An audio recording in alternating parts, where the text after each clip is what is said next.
Hello, survivors. It's Fantastic Mr. Ghost, and today I'm going to cover hunting in 7 Days to Die. So let's get our sniper rifle out and go hunt some deer. Well, maybe some chickens and snakes too. Okay, let's talk about perks first. So we'll go into our skills here, and we're gonna go, there's a couple areas which benefit hunting overall, but the first thing we want to look at is perception. Now, let me preface this, where if you're single player, it's kind of tough to throw points into these things early on because you want to make sure you focus on your attack and defense against zombies, especially when you're playing on harder settings. If you're playing on normal default settings, you should be okay to put a couple perks in these areas, which I'm going to talk about here. So under perception, you have Animal Tracker. I maxed it out. This is a test save I have where I'm working on a perception character.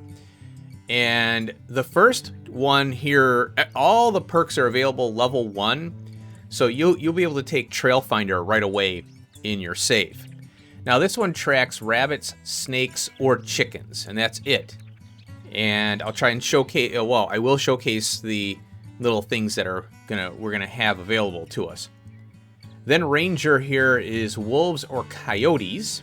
And then the last rank is mountain lions or bears. Now some of these, like the Ranger one here, wolves or coyotes, they're so easy to find in the desert and, everywhere else. They make a lot of racket. So it's not difficult to find them. So the Trail Finder, in my opinion, is probably the only one you would need, especially for a beginning game if you're having trouble with finding meat. The Big Game Hunter perk here, again, the mountain lions and bears are really loud. They just roar and screech and all that, so, especially the bears. When you're out in the wasteland, you're going to hear them right away. And same thing with mountain lions. They have this, noise or whatever.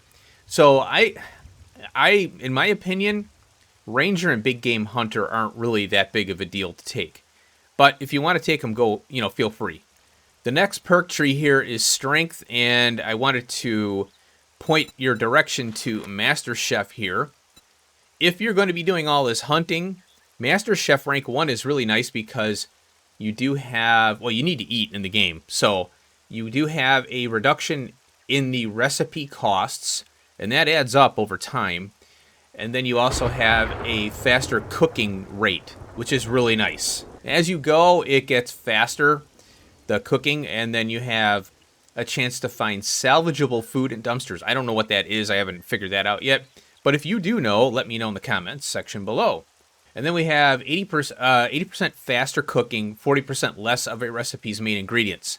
Now, what I found in the game is, I'm on day 161, Horde Night coming. Oh, look at this. We got a wandering horde here. Holy cow.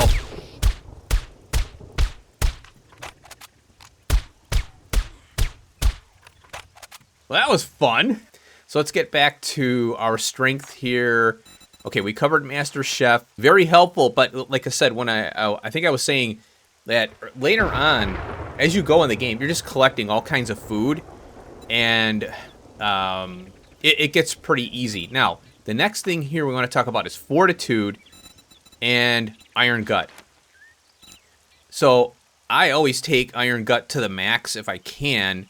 It depends. I focus on defense and attack first, but I always put a point in Leaky Gut right away because it's very tough to get food early on in the game. You're trying to get your character up and running. You're trying to get a small little base going. So Iron Gut saves on food consumption and also helps with reducing dysentery, and your buffs increase when you eat certain foods or those drinks and stuff.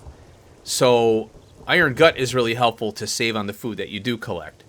Now we have this Huntsman, and I haven't had a chance to put perks into this yet. And this one here gives you more resources when you're harvesting the animals. And bones are really important, as well as leather, fat, animal fat, for cooking and crafting.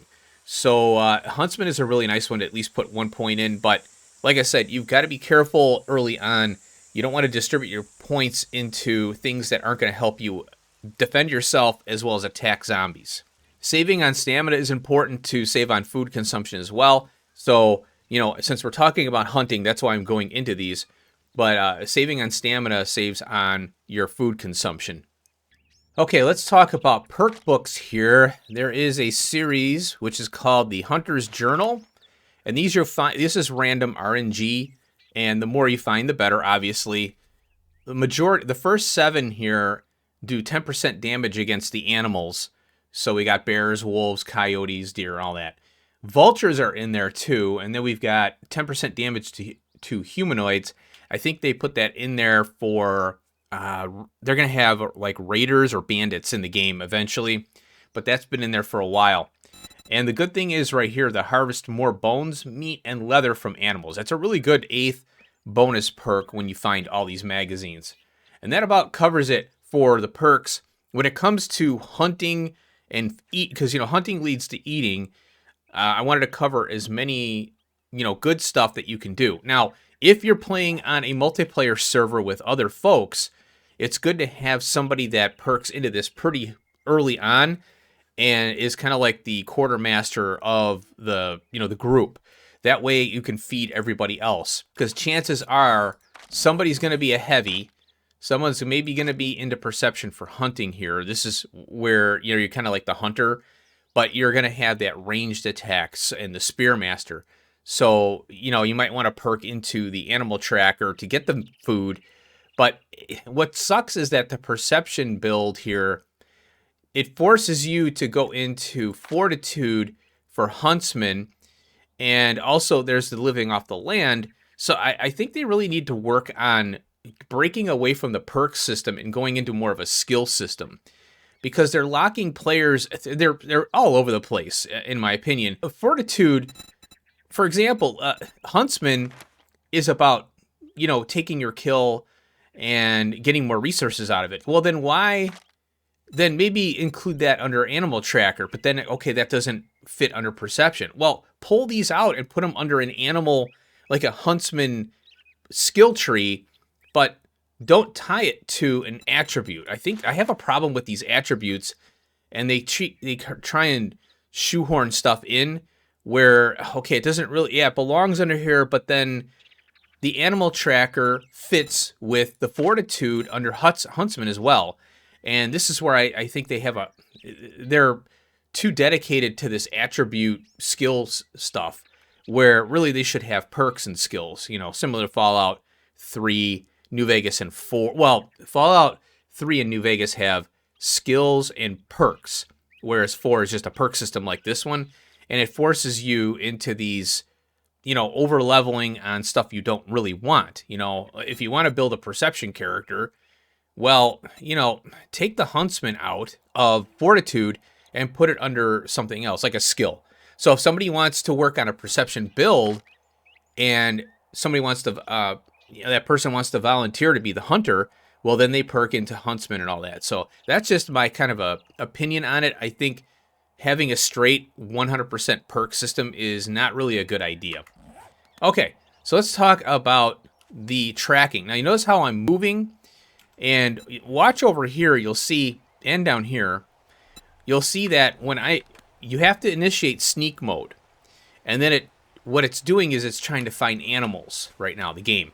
So if I'm walking, it's going to just kind of, I think it's running in the background right now. If I press shift on keyboard, it activates the search. So right now we're searching for animals. Now with this rain and it being in the daytime, there you go. Ooh, that's a good thing. I'm surprised that popped. At night, you're going to find a higher frequency of animals than in the daytime. So now what's going on is we have the game has located an animal. Now, if we go into the perk, I think it says animal tracker here. I think it says 100 meters in here somewhere. Yeah, here it is on the top. Learn to detect and track animals within 100 meters and never go hungry. So right now, we don't know where this animal is. We have to find it. And this is the tricky part. Even though you have the perk, it's not going to give it to you just yet. So what you have to do is kind of walk around, and hopefully up on the HUD here, where all, day 61 there, it will show you where the animal is. So right now, we found tracks. That's kind of the concept here. Now we gotta track the animal. Now, there's nothing on the ground that tells you, oh, there's the animal, it's going that way or this way. I wish it did. But what you have to do is it's still by chance now, where we have to locate this animal and get it on the HUD. So now, see, we lost it. So that means we went out of that range. So I'm going to hit shift, and there we got it back. So if I hitting shift, which is run, it came back on the HUD. So I know that's too far. So now it might be over there or over there somewhere, or maybe back that way. So let's see if we can find this thing and get it on the HUD. Now, there's a couple things that, while I'm looking here, there's 2 things that you can get on the radar. So we lost it there. Okay, let's go this way. Let's see if we can get it back. Okay, it walked out of our range. There we go. We got it back now. So it might be south here somewhere. Oh, we lost it. Crap. Okay, might be over this way then. And it's running away, as we go. It's bouncing around, whatever if it's a chicken or a rabbit probably, or maybe even a deer, because I do have the deer thing unlocked. So on the HUD above, it will show green for chickens and rabbits and deer. And if it's a predator, it will show a red icon up top there. So a snake will be red, a mountain lion will be red as well, and I think coyotes will be red and stuff too. There it is! There it is, that green right up top. And then when you get close, now you can track it and kill it. Boom, we got it. So, if you're very far away, you'll have to make sure you go in a straight line. And another thing that they introduced in 7 Days to Die is that zombies, if they're nearby, they will find your kill and eat it. So you got to be careful about that. So we have another green 20-second thing. Now, one thing about the 20-second thing that I noticed over on the left there is that it doesn't seem to count down. It's just 20 seconds green tracking. Okay, so bear in mind that I don't think that counts down. You just got to stay within the 100 meters of where this creature is. So, and like I said, the best time to hunt is at night. I found that the snakes, chickens, rabbits, and deer, oh man, they're everywhere. But if you go into the winter biome, and the desert, winter, desert, and wasteland, you will find so many creatures, but they're tougher. So you definitely, once you get to the point of, getting to those new areas, you get more mobile. It's easier hunting in those biomes. Now, while I'm trying to track this animal here, I want to also point out that as you're walking through, you can have your knife out and get chrysanthemums and goldenrod. Goldenrod is very helpful later on for a mineral water, and also nests, birds' nests. So while you're trying to track your kill, and try and find this animal, I've done a lot of stuff here already.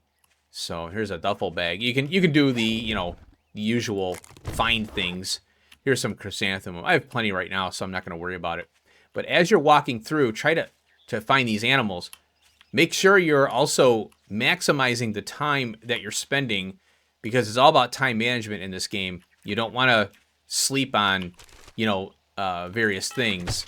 So yeah, definitely get chrysanthemums and nests, goldenrod, and if you see the trash, go ahead and pick some trash up. You never know, you might find something good in the trash. Oh, now look, see how the timer... Okay, I got up. There's the timer now. Okay, so when you get out of sneak mode, you can run. Ah, there we go. So it disappeared.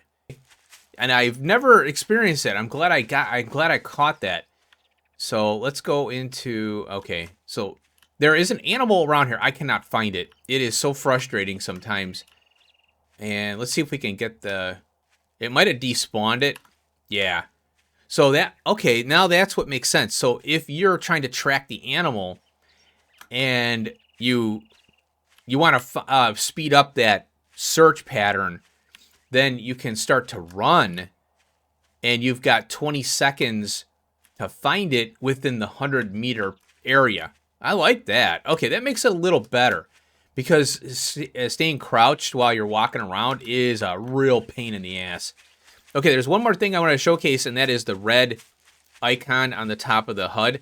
So what I want to do is go to like the wasteland or maybe even the desert, and we'll look for some coyotes, and that way you can see what that is. A snake is red, like I said, but they're kind of rare.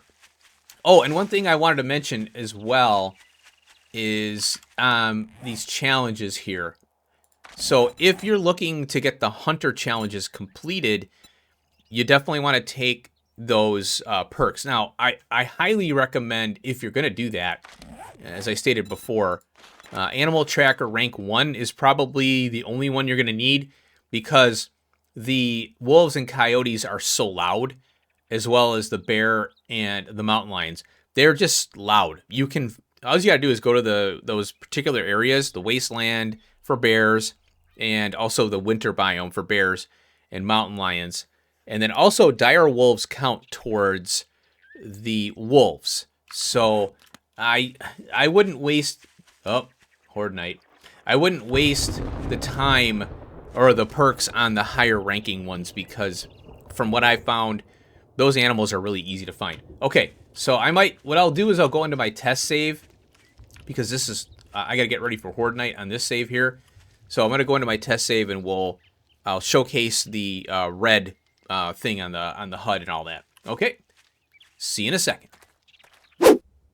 Alrighty, folks, here I am in the desert, and you can see already there is a red blip up there, and I don't have, this is my test save that I use for tutorials.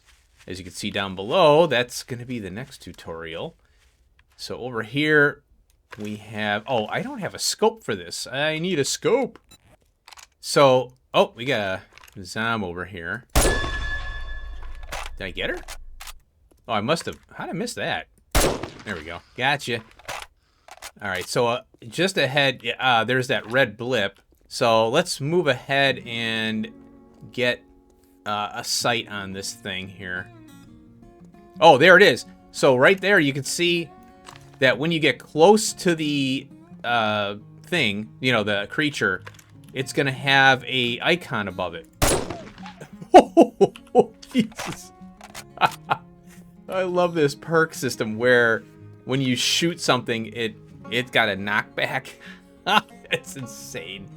Okay, so there we go. So anything that's a predator will have a red icon, and then when you get close to it, you'll see it in front of you in your field of view. So up top here, you'll have it, you know, when you're close.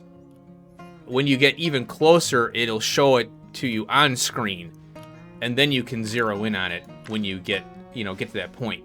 Oh, there's a snake. Ah, we got a snake now. That's cool. I definitely wanted to get that on the screen here. So a snaky snake. Let's run on up. Oh, it stays on the HUD when we're running. Good. So there we go. Let's get closer to it. Wow, that stayed on longer. The snakes. Very cool. So there you go. So if you're looking to get those challenges, you know, I would say the first level or rank of Huntsman is probably the best for beginning game and getting the challenges. The rest of them, it's very easy to find those higher level creatures because they are just loud and obnoxious. All right, well, I hope this helps with your survival in the wasteland here. I'll see you in the next one. Peace out.